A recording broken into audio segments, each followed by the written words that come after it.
बिस्मिल्लाहिर्रहमानिर्रहीम। आप देख रहे हैं YouTube channel overseas production USA और शिकागो डाउनटाउन से मैं हूं जब्बार मीर। नए देखने वालों के लिए अर्ज़ है कि ये किस्तवार प्रोग्राम एक ऐसे ख्याल पर मबनी है जिसमें जन्नत और दोज़ख का एक फ़र्ज़ी तस्वुर पेश किया गया है, जहां गुनहगार और अल्लाह जिनसे राज़ी हुआ वो लोग मौजूद हैं। इस ख्याल का कोई मजहबी पहलू नहीं है। चलते हैं प्रोग्राम की जानिब। भुट्टो कह रहे हैं कि अमेरिका के दबाव में आकर जनरल तुमने मुझे फांसी चढ़ाया और फिर इसी फांसी की नाइंसाफ़ी की वजह से मुझे जन्नत मिल गई, वरना मैं तो मौलवी फजल रहमान के साथ उधर जल रहा होता। जनरल ज़िया भुट्टो से उलझ जाते हैं कि तुम सियासतदानों की वजह से मुल्क के दो टुकड़े हुए और आज भी सारी खराबी सियासतदानों की पैदा करता है। भुट्टो के मुंह से झाग आ रहे हैं और वो ज़िया की बात काटते हुए पॉइंट ऑफ आर्डर पर कौमी असम्बली के मछली बाजार की तरह बोलना शुरू हो जाता है।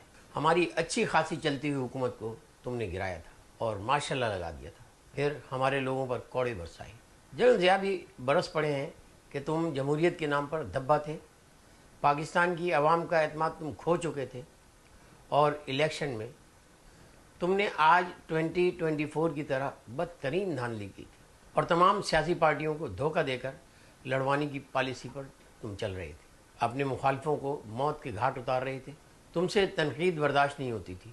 हम फौजियों की तुम तजलील करते और मजाक उड़ाते थे, जबकि पूरी दुनिया के फौजी अपनी मादर वतन के लिए खुशी से जानों के नजराने पेश करते हैं। याद करो कि तुमने मुझे ये कहा था कि तुम्हारे वज़ीर ग़ुलाम मुस्तफ़ा खर और अब्दुल हफीज़ पीरज़ादा सबकी ये राय है कि फ़ौज से 25-30 हज़ार लोगों को मरवा दो, सब कुछ ठीक हो जाएगा। मेरे पास सिर्फ एक रास्ता बचा था कि एक आदमी को मारकर मैं 25-30 हज़ार इंसानों की जान बचा लूँ, और भुट्टो सर पकड़ कर बैठ चुके हैं, क्योंकि यहाँ कोई झूठ नहीं बोल सकता है। और ये बात भी सच थी। इमरान खान जो बैठे ये तमाशा देख रहे थे कि अचानक जनरल परवेज़ मुशर्रफ इन पर चढ़ दौड़े हैं। तुम कौन से जमहूरियत के कायल हो? तुम्हें भी तो हम ही लोग लाए थे और आज तक तुमने अपनी पार्टी में ही इलेक्शन नहीं करवाए। कभी तुमने सोचा है कि तुम्हारे बाद इस पार्टी में पलने वाले सांप क्या गुल खिलाएंगे? सारे ही तो यहाँ मासूम नहीं हैं, जबकि एक कन खजूरा फैसल वाबडा नामी बिल बिलाता फिर रहा है। इसका बस नहीं चल रहा कि किसे काटूं, कैसे काटूं। कोई ना मिले तो अपने आप को ही काटने के बारे में सोच रहा होता है, और इमरान किसी ख्वाब की तरह सब कुछ देख और सुन रहा है। कायदे आज़म मुदाखलत करते हैं कि हम सबको इमरान की बात सुननी चाहिए और इनसे वो सवालात करने चाहिए जो इंसानों की ज़मीन पर मौजूदा ज़िंदगी को बेहतर बना सके।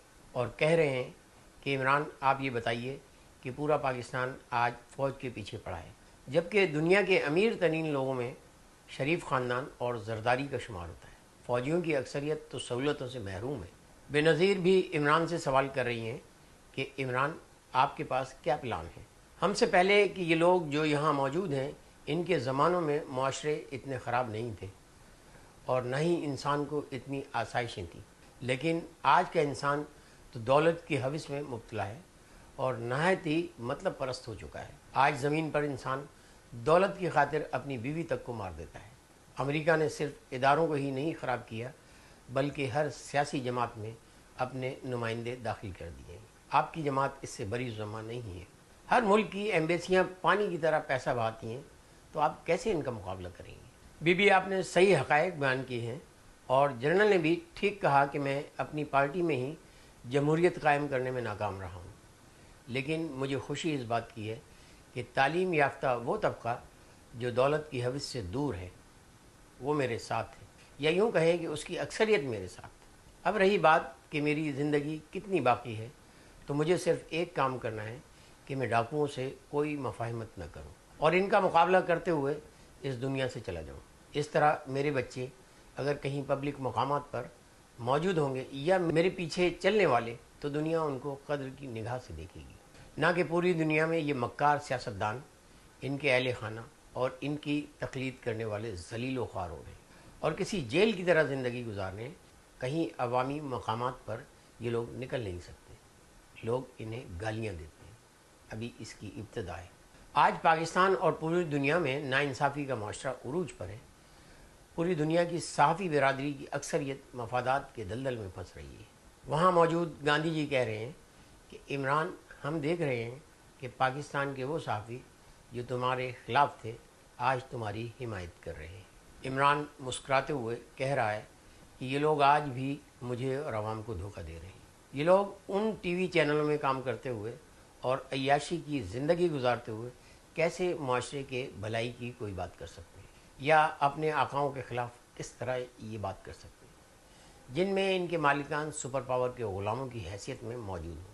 مثلا یہ لوگ اپنے پروگرام اس طرح کرتے ہیں کہ یہ میرے مخالفوں کی برائیاں اپنے آقاؤں کی اجازت سے کرتے ہیں تاکہ وہ برا نہ مانے اور عام انسان کو وہ باتیں اچھی لگیں۔ اس کے ساتھ ہی بڑی مکاری سے وہ بات کر دیتے ہیں جو انہیں میری مخالفت میں کرنی ہوتی ہیں۔ مثلا یہ لوگ میرے اور میرے ساتھیوں پر مظالم کی داستانیں سناتے ہوئے اچانک ڈنڈی مارتے ہیں اور شروع ہو جاتے ہیں کہ 9 مئی کو اگر عمران سرکاری املاک کو نقصان نہ پہنچانے کی ترغیب نہ دیتا تو بہت اچھا ہوتا۔ یہ اتنی سی بات کہنے کے لیے بڑی مکاری سے پورے پروگرام کو سجاتے ہیں اور پھر اس طرح کی میرے خلاف نیگیٹو باتیں کر کے یہ زہر گھولتے ہیں، اور یہی ہر اچھے لوگوں کے خلاف، صرف میری پارٹی نہیں بلکہ اور اچھے لوگوں کے خلاف بھی یہی طریقہ اختیار کرتے ہیں، بلکہ انہیں تو اپنے پروگراموں میں بلا کر یہ ذلیل کرتے ہیں اور ان کو بولنے ہی نہیں دیا جاتا، ان پہ ایک پابندی ہوتی ہے۔ بالکل ایسا ہی حال ملا ڈیزل کا ہے کہ وہ بہت سے آقاؤں کی مرضی سے پاکستان کے نظام کو برا کہہ رہا ہے اور میرے ساتھ دینے کے لیے میرے دوستوں کو قائل کرتا ہے۔ یہ ساری چالیں ان کی منافقت کی مثالیں ہیں۔